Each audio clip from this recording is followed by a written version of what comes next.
Imran dose کو آئین اور قانون سے کوئی سروکار ہے، نہ عدالتی حکم کا احترام، نہ اداروں کی تکریم ہے اور نہ ہی تابناک سیاسی روایت کا پاس۔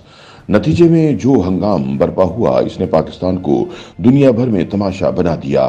عمران خان اور پی ٹی آئی کو تراشنے والے سوچتے تو ہوں گے کہ 75 سال سیاستدانوں کے ساتھ مخاصمت میں گزار دیے۔ اس طویل دورانیے میں قید و بند کا سامنا کرنے والے باوقار لوگ تھے، لیکن اب کی بار یہ کس قبیل کے لوگوں سے واسطہ پڑا جو وقار اور وزاداری کے معنی بھی نہیں جانتے، ٹکر تو دور کی بات ہے۔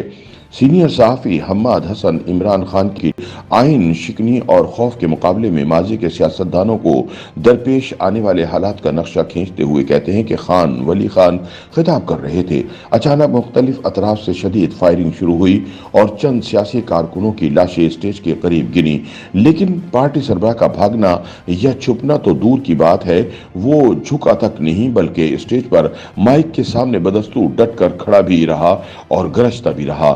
کسی نے لپک کر اپنے لیڈر کو بچانے اور محفوظ جگہ پر منتقل کرنے کی کوشش کی تو اس کا ہاتھ جھٹک کر گرجدار لہجے میں کہا، میرے کارکنوں کی لاشیں گر رہی ہیں اور تم مجھے بھاگنے کا کہہ رہے ہو۔ یہی وہ مناظر تھے جسے لیاقت باغ فائرنگ کیس کے نام سے جانا جاتا ہے۔ اس واقعے میں برستی گولیوں کے درمیان ڈٹ جانے والا لیڈر ولی خان تھے۔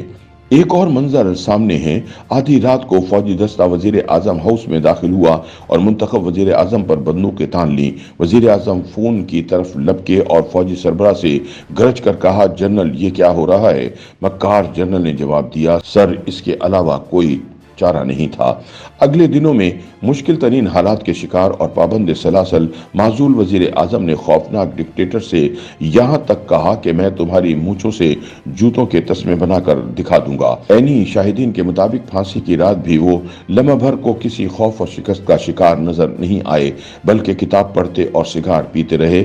یہ منتخب وزیر اعظم ذوالفقار علی بھٹو تھے اور ان کے مد مقابل فوجی ڈکٹیٹر ضیاء الحق کی تاریخ ہے۔ حماد حسن مزید لکھتے ہیں کہ فوجی مارشاء اللہ اپنے عروج پر تھا اور ضیاء الحق کا قہر برس رہا تھا۔ پارٹی سربراہ کا عدالتی قتل کیا جا چکا تھا۔ پیپلز پارٹی کے کارکنوں کو چوکوں اور چوراہوں پر ٹکٹیکیوں پر باندھا گیا اور ان پر کوڑے برسائے گئے۔ کئی سو کارکن جیلوں میں ڈال دیے گئے۔ نصرت بھٹو سمیت تمام پارٹی لیڈرشپ یا تو گھروں میں نظر بند تھی یا پابند سلاسل کی جا چکی تھی۔ اس دہشت بھرے سناٹے میں بے نظیر بھٹو وطن واپس آئیں تو اپنی ایک سیاسی کارکن کے ساتھ تھیں۔ پولیس نے بے نظیر بھٹو کو واپسی کا حکم دیا، جبکہ ان کے ساتھ آنے والی خاتون کارکن کو گرفتار کرنا چاہا۔ ایسے میں بے نظیر بھٹو ڈٹ گئیں اور کہا کہ پہلے مجھے گرفتار کرو ورنہ میں اپنی کارکن کو اکیلے نہیں چھوڑوں گی۔ بات بڑھتے بڑھتے ہاتھاپائی تک پہنچی، لیکن بے نظیر پیچھے نہیں ہٹی۔ بالآخر پولیس ہار مان گئی اور بے نظیر بھٹو اپنی ساتھی کارکن کو لے کر روانہ ہو گئیں۔ حماد حسن ایک اور سابق وزیر اعظم کی بہادری کا واقعہ بیان کرتے ہوئے لکھتے ہیں کہ شام ڈھلے آئین کو روند کر اور وزیر اعظم ہاؤس کی دیواریں پھلانگ کر فوجی دستے اندر داخل ہوئے تو دو طاقتور جرنیل پستول پکڑے رعونت کے ساتھ منتخب وزیر اعظم کے سامنے کھڑے ہو گئے اور استعفے پر دستخط کرنے کا حکم دیا، لیکن وزیر اعظم نے بندوقوں کے لہراتے سائے میں لاپرواہی سے کافی کا سپ لیا اور اس تاریخ ساز جملے کے ساتھ انکار کر دیا، اوور مائی ڈیڈ باڈی۔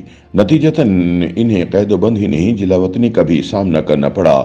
اس منتخب وزیر اعظم کا نام میاں نواز شریف تھا اور اس کے مقابل فوجی ڈکٹیٹر پرویز مشرف تھے۔ حماد کہتے ہیں کہ ماضی میں سادہ اتوار قوم پرست بوڑھے باچا نے سیاسی بنیادوں پر زندگی کے لگ بھگ 35 برس زندان کی نظر کر دیے، لیکن اپنے سخت جان اور دلیر کارکنوں کو مشکل حالات میں بھی ہمیشہ پرامن رہنے اور قانون کی پاسداری کا سبق پڑھاتے رہے۔ پولیس گرفتار کرنے آتی تو انہیں حجرے میں بٹھا کر چائے پلاتے، گھر جا کر کپڑے تبدیل کرتے اور اپنے کارکنوں سے ہاتھ ملا کر تانگے پر بیٹھتے اور جیل کا رخ کرتے۔ نواب خیر بخش مری سے لے کر غوث بخش زنجو تک اور جی ایم سید سے لے کر غلام احمد بلور تک دلیری اور اعلیٰ ظرفی کی یہی قابل فخر سیاسی تاریخ رہی ہے۔ یہ قانون کے احترام اور پرامن سیاسی جدوجہد کی تاریخ ہے۔ سیاسی لیڈروں ہی پر